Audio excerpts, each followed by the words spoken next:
We are living in an era of nostalgia where people believe that things were better in the old days. But was that vintage American iron Jeep actually better than today's best built rigs? Today, we're going to be unpacking craftsmanship, materials, and the sentiment of they just don't build them like they used to, and if there's actually any truth to that.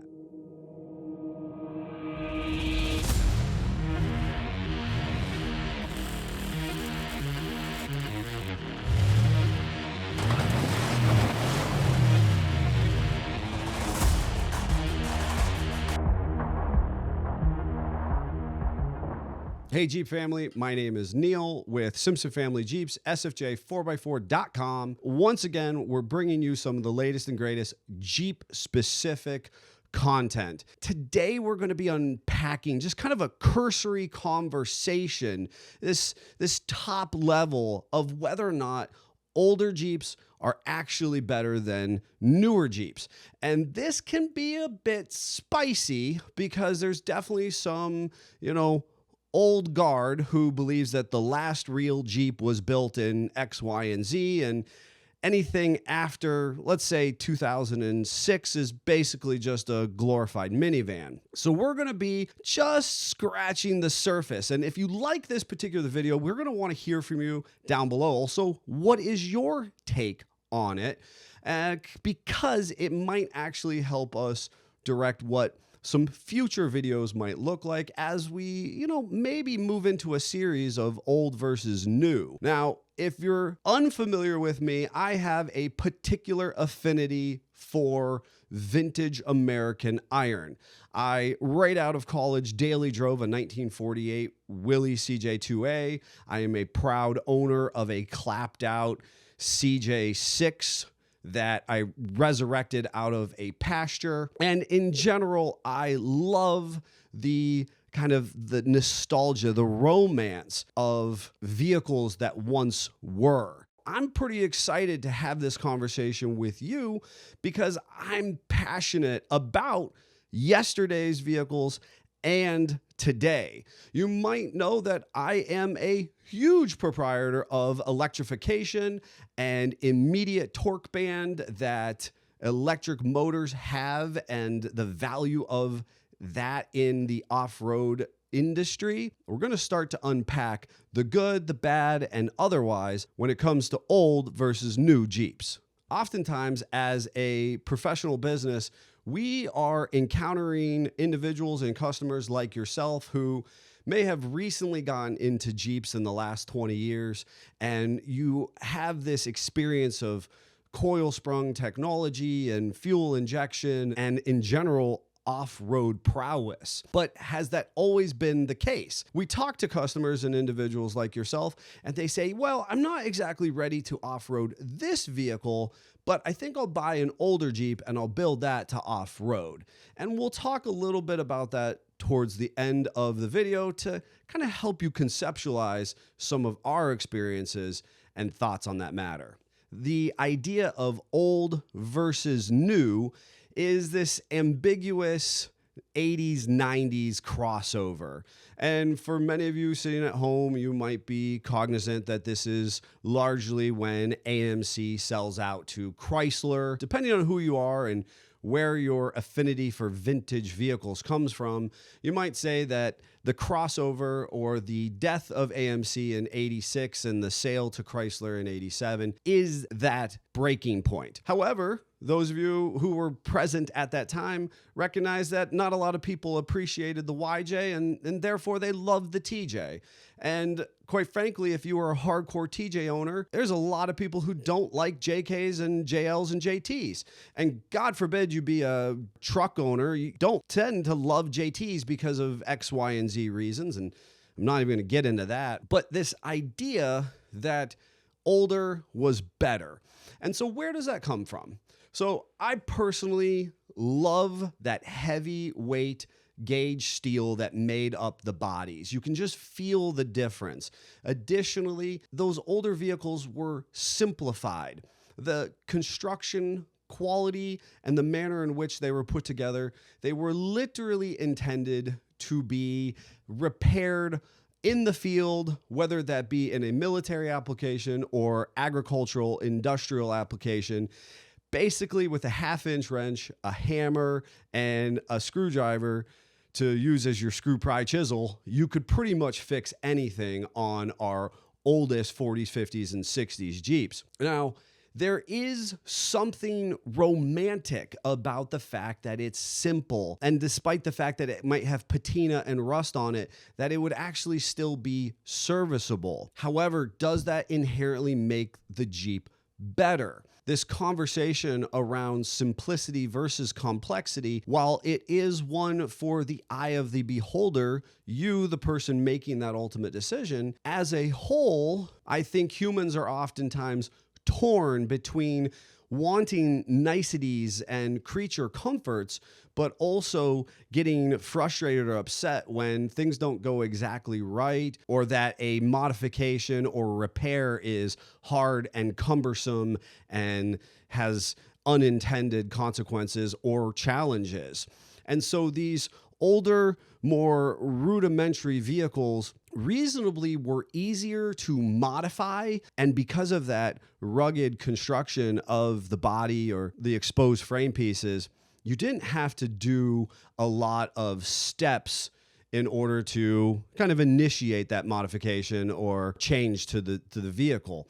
So there was this ease and this sense of fulfillment when I was able to do something cool. Additionally, the materials that we were actually using at that time were highly refined, domestically sourced components.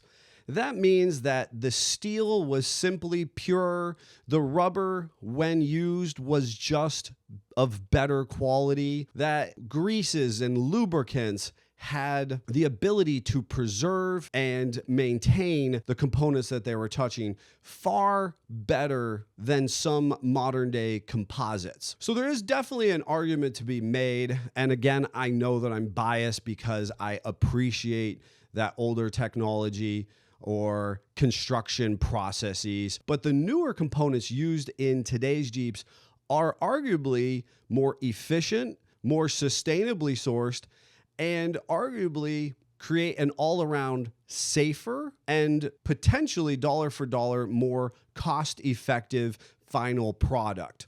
Now, that's not to make a conversation about inflation and vehicles cost then versus vehicles now, but basically a cost-benefit analysis to say, how have we constructed a vehicle with the components that we have available to us versus then, and what our long-term value might be. This gets to be kind of a higher level conversation, not necessarily what I'm hoping to do today, but basically create a baseline to say that while today's vehicles are more complex in their assembly, we actually get more bang for our buck in utilization. And that brings me to my next point: utilization and expectations from that older guard to our modern day era. This is one of the biggest challenges I face when consulting and conversating with individuals within the Jeep and off-road community.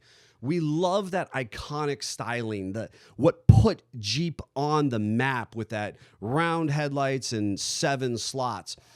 But realistically, our ability to jump into that iconically formed all steel construction bodied Jeep from the 40s to the mid 80s and drive it coast to coast and daily drive and load the family in it for an ice cream trip on Sunday and then run it out in the evening when I need to run a quick errand in a snowstorm is realistically just not as good as our modern era constructed vehicles. The American lifestyle as a whole has become faster paced, more distracted, and our broad expectation of our vehicle is that it does a lot of things without me having to put a lot of input into it. Older model vehicles simply required more maintenance and care than today's average auto owner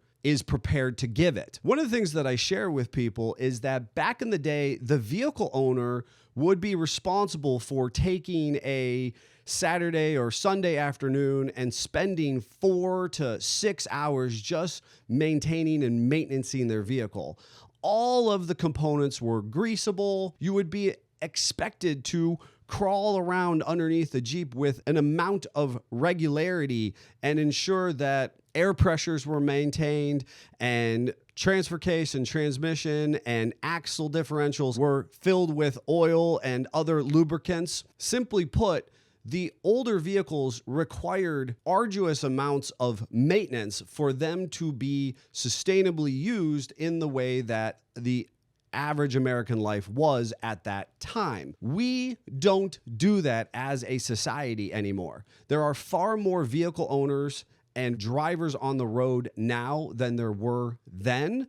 And likewise, there are far less people regularly maintaining their vehicle than the expectations of that time. The tolerances were less tight, the duty cycles were less, and the intended use of that vehicle at that time was more industrial or rugged. It was not this daily driven vehicle that takes you back and forth to work, to church on Sunday, and out to dinner in the evenings. There was purpose and intention and a lot of elbow grease that went into maintaining that. So how did engineers and the automakers actually meet the needs and the demands of auto enthusiasts at that time? So this is where today's modern vehicles really kind of outshine the older vehicles.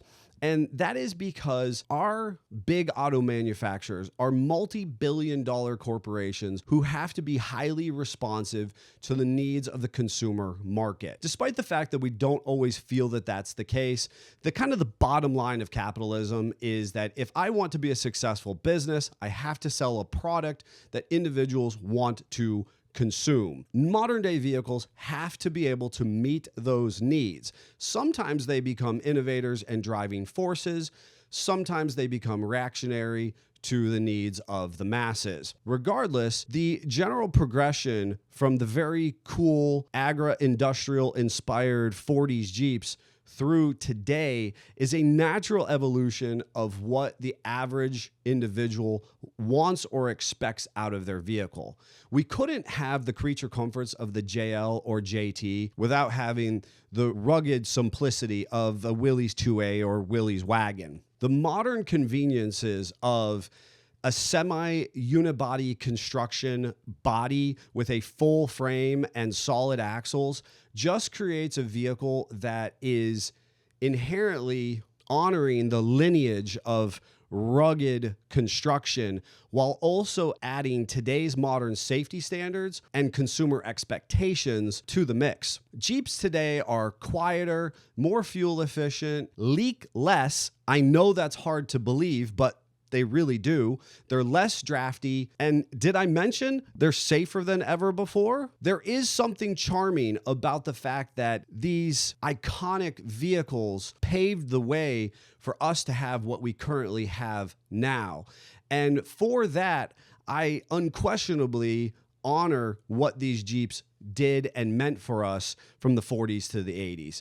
But again, realistically, they created an environment and a Jeep ownership that allows us to enjoy our Jeeps darn near 24/7, whereas that wasn't always the case before. We can now travel faster and further than these old Jeeps ever could have imagined. I personally love the mishmash of the two worlds, or modern era technology retrofitted to the good old olden days exteriors. I think that's one of the reasons why we specifically have pushed hard into using Holley Sniper fuel injection, Dakota Digital gauges, Speed Hut gauges, basically being able to utilize modern technological advances like digital control and monitoring systems, but retrofitting them into iconic CJ and full-size wagon platforms. To me, that's the best of both worlds. Is that vehicle ever actually going to be as good as a 2026 392 XR Rubicon? Probably not. There's something to be said about a multi-billion-dollar company investing ample research and development dollars into purpose-built rigs. The manner in which Stellantis as a whole develops modern vehicles is such a way that only aftermarket and retrofit companies could dream of. So while I would love to say that our V8 swapped, digitally controlled, fully rebuilt wolves in sheep clothing rigs that have put us on the map are as good, simply put, they're not.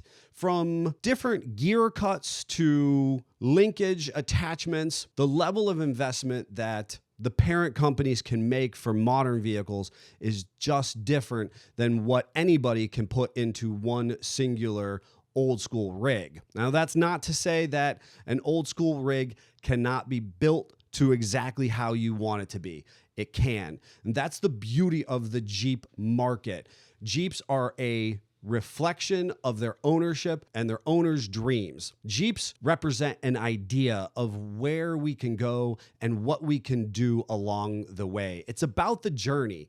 And for that purpose, I actually think that while the workmanship and the components used in modern vehicles ebbs and flows as potentially better than the older rigs, nothing about our modern vehicles will ever have the charm and the romance and the mass appeal as these vintage vehicles who put the Jeep brand on the map. So in my book, that's kind of the end game, the main card that settles the deal. But for you, that might not be the case, and you might not be able to imagine any life other than the rugged and the incredibly awesome experience that your Jeep has given you. Make sure you like and subscribe so that as we put out more of these videos of old versus new, that you can be part of the conversation and that we can continue to love and learn all about the Jeep industry together. Until next time, Jeep on.